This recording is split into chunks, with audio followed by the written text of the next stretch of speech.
माफ करने वाले का दिल बहुत बड़ा होता है। बहू, हम दोनों को माफ कर दो। हम लोगों ने तुम्हारा बहुत दिल दुखाया, इसके लिए तो ईश्वर भी हमें माफ नहीं करेगा। कहते हुए सरिता जी और विमल जी की आंखें झुकी हुई थी। पहले घर चलकर आप लोग कुछ खा पी लीजिए, फिर आराम से बातें करते हैं। कहते हुए वसुंधरा ने आवाज देकर ऑटो रोका और अपने सास ससुर को सहारा देकर उसमें बैठाया और अपने किराए के छोटे से घर में ले आई। सबसे पहले उन्हें कपड़े लेकर वॉशरूम भेजा।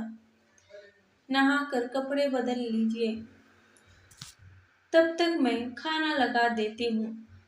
आप लोगों ने पता नहीं कब से ढंग से खाना नहीं खाया होगा। सरिता जी और विमल जी जल्दी से नहा धो तैयार होकर खाना खाने बैठ गए।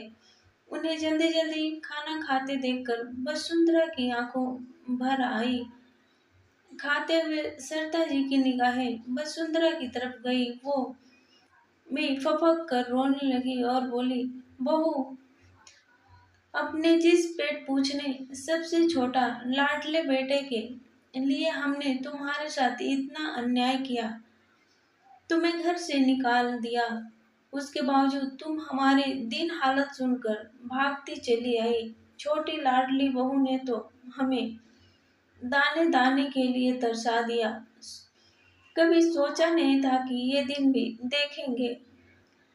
माँ जी, जरूरी नहीं कि आप लोगों ने जो किया वही मैं भी आप लोगों के साथ करूं। आप लोगों ने जो गलती की उसकी सजा आपको मिल चुकी है। अब आप हमारी जिम्मेदारी है। ये घर छोटा जरूर है, लेकिन हमारा दिल बहुत बड़ा है। यहाँ आप आराम से रहिए। हम जो खुद खाएंगे वही आपको खिलाएंगे। वसुंधरा ने अपनी सासू माँ को समझाते हुए कहा। सरिता जी और विमल जी के 3 बेटे उमा, शंकर और राघवेंद्र थे, जिसमें उमा अपने पिता विमल जी के साथ दुकान पर बैठता था। उसके परिवार में उसकी पत्नी वसुंधरा और 2 प्यारी सी बेटियां रुंझुन और पीहू थी। मांझला बेटा शंकर और अपने परिवार के साथ बाहर रहता था और छोटा राघवेंद्र माता पिता का दुलारा था। जब तक उसकी शादी नहीं हुई तब तक सरिता जी उसकी वजह से वसुंधरा का जीना मुश्किल किए रहती और वो खुद भी।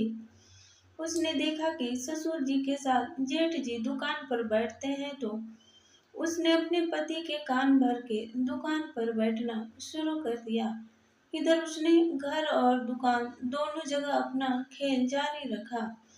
इन दिनों वसुंधरा दोबारा गर्भवती थी और साथ ही कांति भी पहली बार मां बनने वाली थी। समय के साथ वसुंधरा को दूसरी बेटी हुई और कांति को बेटा हुआ। अब तो घर में वसुंधरा की स्थिति और भी गिर गई। कांति तो पहले से ही सास की सर चढ़ी थी, अब बेटा हो जाने से तो उसकी कीमत और भी ज्यादा बढ़ गई। उधर राघवेंद्र ने पिता के कान भर के दुकान पर अपना अधिकार जमाना शुरू कर दिया।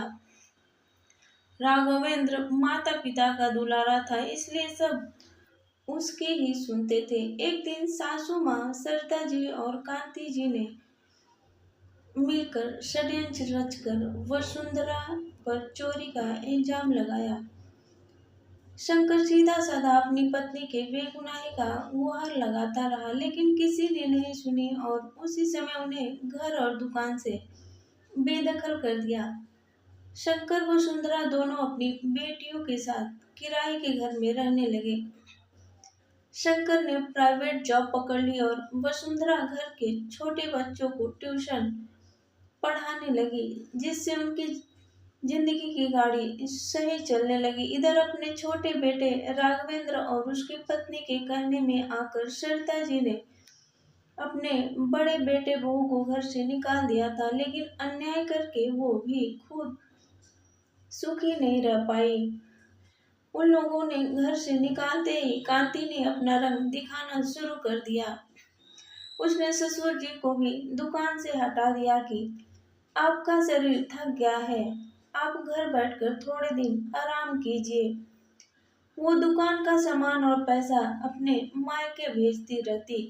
सरता जी और विमल जी सब कुछ देख सुनकर भी कुछ नहीं कर पा रहे थे। राघवेंद्र दुकान चला जाता और कांति सास ससुर को ताले में बंद करके अपने बेटे को लेकर मायके चली जाती। यहाँ तक कि रसोई घर, भंडार सब जगह ताला लगाकर जाती। वो दोनों बेचारे भूखे प्यासे घर में बंद रहते। एक दिन मौका पाकर उन्होंने एक पड़ोसी के द्वारा अपना संदेश अपने बड़े बेटे बहू को भिजवाया। वसुंधरा ने जैसे ही सुना अपनी दोनों बच्चियों को मकान मालकिन के पास छोड़कर भागती चली आई। शंकर उस समय ऑफिस में था। वसुंधरा ने पड़ोसियों की सहायता से पुलिस को खबर की और घर का ताला खुलवाया। पुलिस ने फोन करके राघवेंद्र और कांति को बुलाया। पुलिस उन दोनों को पकड़कर जेल में डालना चाहती थी, लेकिन उन दोनों के ये कहते हुए मना कर दिया कि उन्हें सजा ईश्वर देगा, आप इन्हें छोड़ दीजिए और हमें हमारे बड़े बेटे बहू के सुपुर्द कर दीजिए, हम उन्हीं के साथ रहेंगे। वसुंधरा के साथ माता पिता को जाते देखकर राघवेंद्र और कांति की नजरें शर्म से झुकी हुई थी। समाज में बदनामी हुई सो अलग, लेकिन अब क्या कर सकते। लालच के वशीभूत होकर पहले अपने भाई भाभी के साथ अन्याय किया और अब अपने माता पिता के साथ इतना घृणित कृत्य किया, उन्हें भूखा प्यासा घर में बंद करके रखा। उसकी सजा उन्हें माता पिता ने ना देकर ईश्वर पर छोड़ दिया। वसुंधरा उन्हें लेकर अपने घर चली आई। शाम को शंकर के घर आने पर उसे पूरे घटनाक्रम से अवगत कराया तो उसने भी पुरानी किसी बात को याद न करते हुए अपने माता पिता को आश्वासन दिया, आपको किसी भी बात की चिंता करने की जरूरत नहीं, मैं इतना कमा लेता हूँ जिसमें अपने माता पिता की जिम्मेदारियों को उठा सकूं। कहते हुए शंकर अपने माता पिता के चरणों में झुक गया।